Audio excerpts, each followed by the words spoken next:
this is Amanda.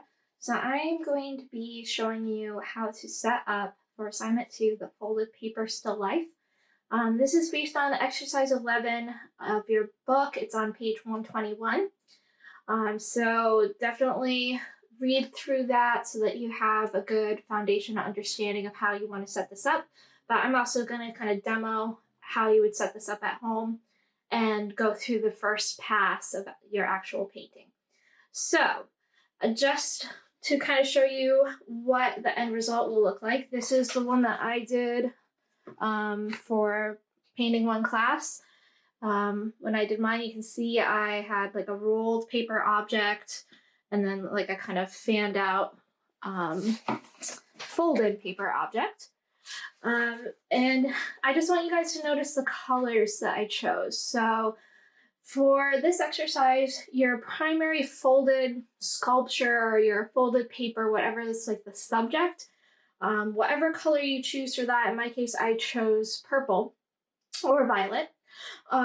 You want your base paper to be a complementary of that. So your foreground is going to be a complementary. So if we look at our color wheel, we know that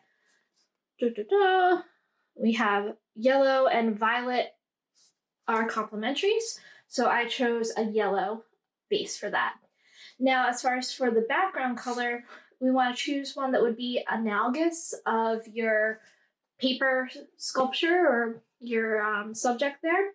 So in my case, and you're all going to run into this as well, you just don't have that many variety of colors usually in a pack of construction paper. So you want to choose the one that's going to be closest to that. So analogous means that it's the colors that are surrounding whatever color you choose. So it's the 3 colors that surround it. So try and keep this back in focus here.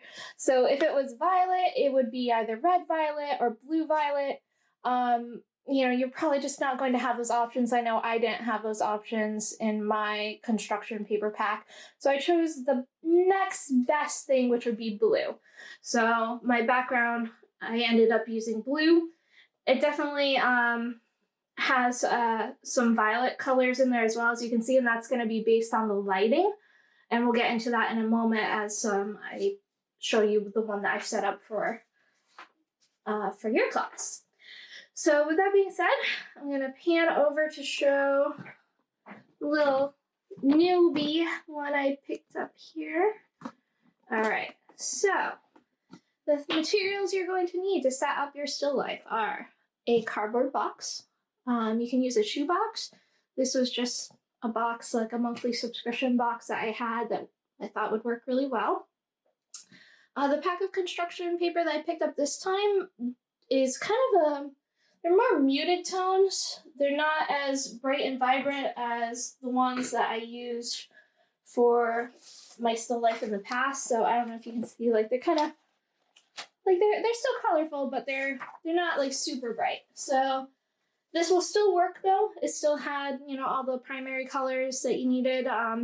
So what I ended up doing was for my main little folded paper here, and I just kind of folded a funky shape. I wanted something that looked a little organic, I guess, kind of like leaves or vines, and I just kind of twisted it and folded it. I wanted something that was going to give me a lot of different folds in there for shadows and highlighting purposes.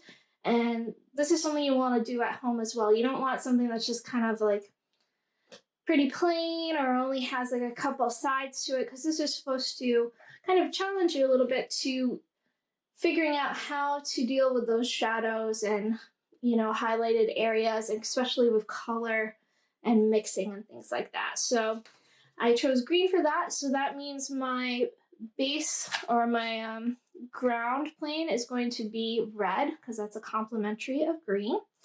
And then looking at the color wheel, I didn't really have any of these kinds of other shades of green that would go as an analogous color, so I chose yellow. There's only 2 over from green, so it's pretty close. And this is a very pale yellow. I can kind of see, picking up on the video, that hopefully you can see as well, a lot of these colors are bouncing off one another, and this is going to be the goal. You kind of want to capture those colors as they reflect and interact with each other. So you'll see like some reds are bouncing up onto the background, some reds are bouncing onto the green, and some vice versa, some greens down onto there. But to really get the full effect, I'm going to turn off the overhead light and show you how I'm going to light this to actually paint it. So bear with me 1 minute, split this off. All right, so now you see things get a lot more dramatic. So you guys are going to want to pick up some sort of portable light. I'll show you. You can pick up one like this. You can get these at like Home Depot or any hardware store, or even like Ocean State Job Lot sell them really cheap. I actually invested not too long ago in a ring light, and so that's what I'm using for mine because it gives me a little bit greater control over how strong, how bright, and what kind of color cast of the light that I want to use. So just to give you an example, I'll show you the different effects. So say you got a light bulb and it's more on the cool side, that's the kind of lighting that you're gonna get. Or if you get one and it's more of on the warm side, that's the lighting that you're going to get. I choose one that's kind of just neutral. And then I can also adjust the brightness. For you guys, if you're just using like a standard lamp, your brightness is going to come from the wattage of the bulb. We want you to use between a 60 and 75, but you'll see if you're using more on the 60 side, it's going to be probably closer to something like that.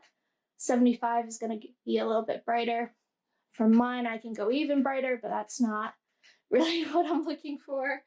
So I'm going to keep it pretty low. Kind of the lower you go, the more dramatic the shadows and lighting is going to be.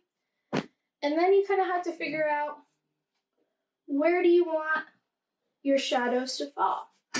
So if I move my light around, you'll see that it dramatically changes how the shadows are cast by the objects. So I want some pretty defined shadows. I'm gonna tweak this a little bit. I don't know if you guys can see. If I turn the light away, it gets darker. I turn it this way, get different lighting. So I'm gonna kind of pull it to the side a little bit. I like that. I get a nice dark shadow along this side and some cast shadows from my object as well. And you can see all those folds and creases really kind of pop out and create a cool subject there. So one of the things that you guys should have done for this is, once you've set up your still life, is look at it at different angles and do some sketches. Sandra asked that you do 4 sketches, and the purpose of that is to kind of figure out the best angle, and working along in conjunction with your lighting, what's the best angle that's going to be, I guess, the most engaging composition for you to work with. So just to give you a bit of an example, let's see here, I'm gonna take this off,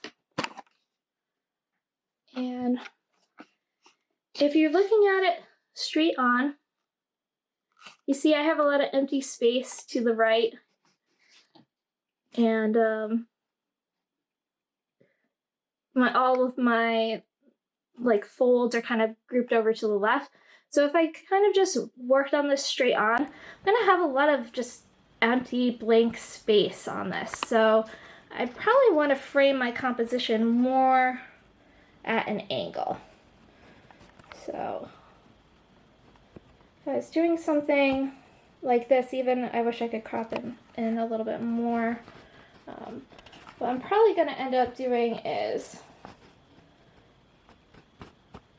something to the effect of that for my final composition. So I get that corner in there, And I have a little bit of negative space on the right, but nothing that's overwhelming, and the majority of my image is kind of this folded sculpture here. So if you can kind of picture that as my actual canvas or the paper, the Bristol board that I'm going to be working on, that's what I hope my end result will kind of look like. So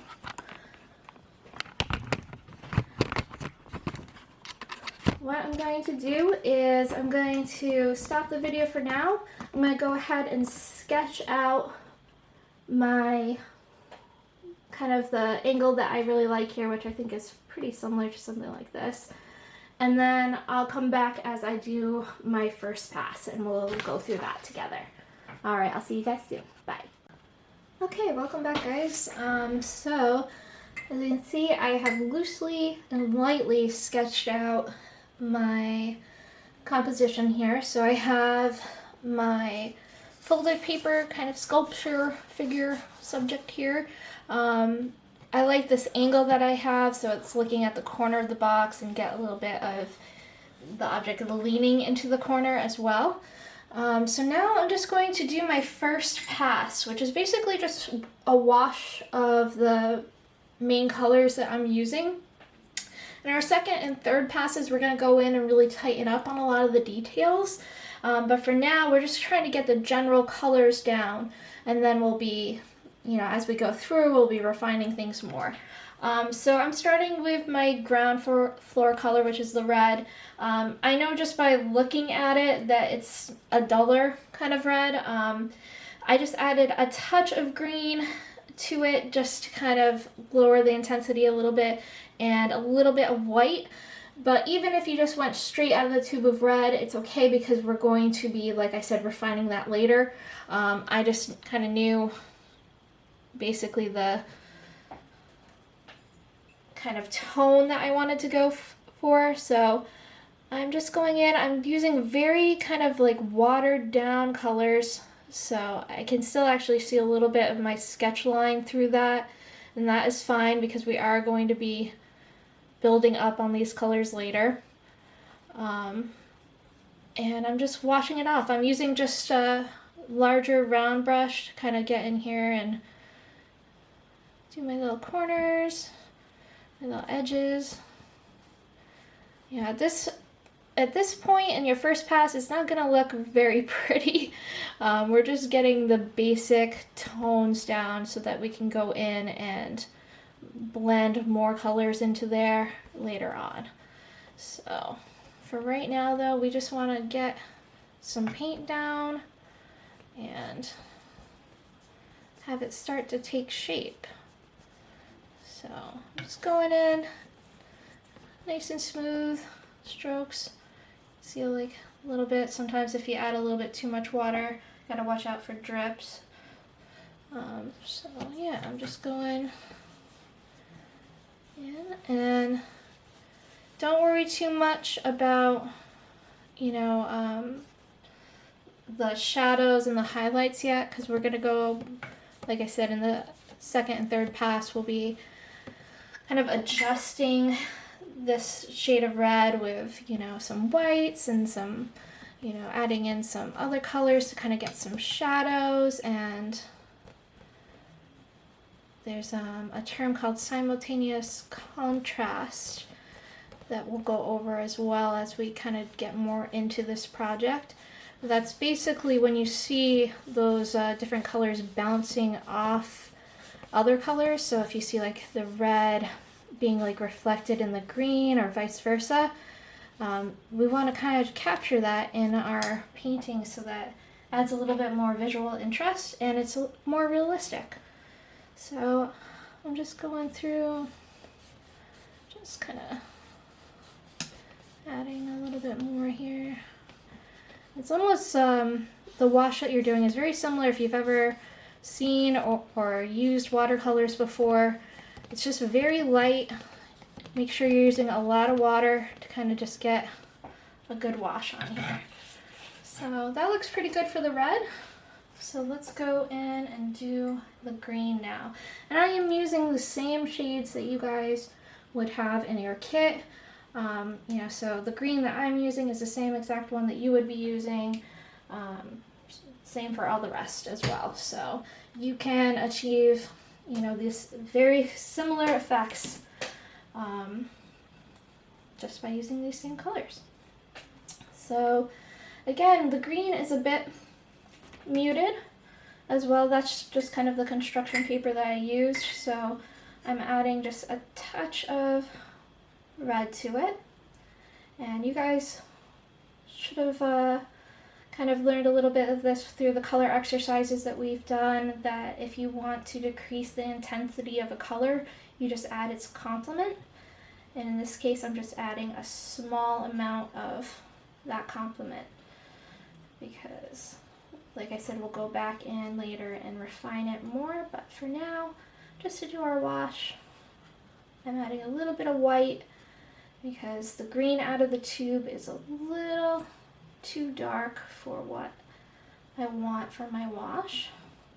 All right, that looks pretty good. So let me go ahead and throw that on there. Make sure you're cleaning your brush when you're changing color, cleaning off your palette knife, and definitely make sure I was mixing with my palette knife, so make sure you're doing that too. Do not mix with your brush, no matter how much time it'll save you. It's just the end result is not going to be as smooth and nice as if you're mixing with a palette knife. So you'll end up getting like streaks of color in there that you just didn't really want. So, all right, so now we have this kind of nice light green. I'm just washing over, and I may end up speeding up some of this and kind of show you after I add the yellow. So once we get to the end, I'll show you everything, and yeah, we'll go from there.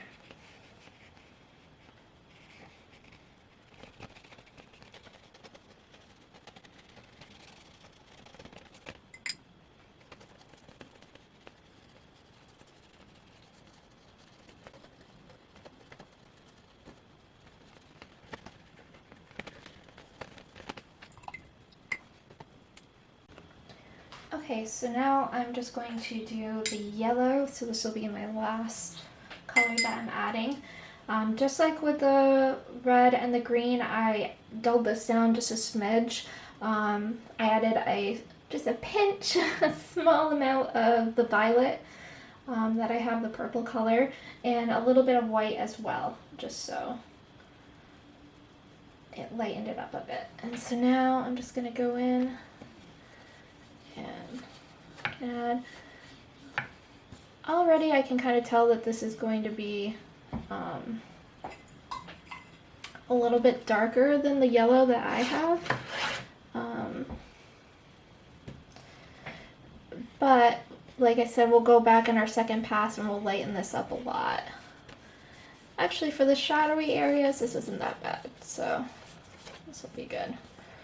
And again, I'm just brushing that on, so I'll speed us up, so I'll get us to the end, and you can see our finished first pass.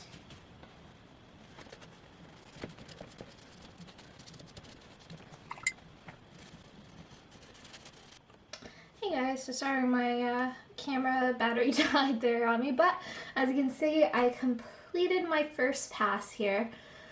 And as you can see, it looks pretty rough, you know, and that's kind of the point. It's a first pass. It's just a wash of color to get down, you know, your basic colors. When we go into our second pass, we're going to start adding a lot more shadows and start developing this a lot more. The reason why we do this in passes like this versus just working on one section, you know, really bringing that section to like the end, final detail, is that by doing it in passes, you get to develop your painting as a whole. And that means that you're not going to have areas that are more developed versus other areas that are less developed. If you do it in passes like this, it really gives you a lot more control, and you can see what areas need a little bit more work, and you know, like how you want your final end composition to look. So definitely recommend doing this process versus just trying to do, one section at a time, developing this before you develop your background or something to that effect. So just to give you a brief look here back, this was my original setup over here. And as you can see, I got the basic colors down. In my first pass, you can see the yellow looks a lot more intense than what my actual visual is. So in the second pass, we'll definitely tone that down a lot more. I'm seeing a lot of colors bouncing off of that yellow to a lot of that red is making it a more peachy tone, so we'll address that as well. But for now, this is our first pass, and I will see you guys soon when we go on to our second pass. I hope you guys have a wonderful time working on this assignment, and as always, just reach out to myself or Sandra if you have any questions. Thanks so much. Bye!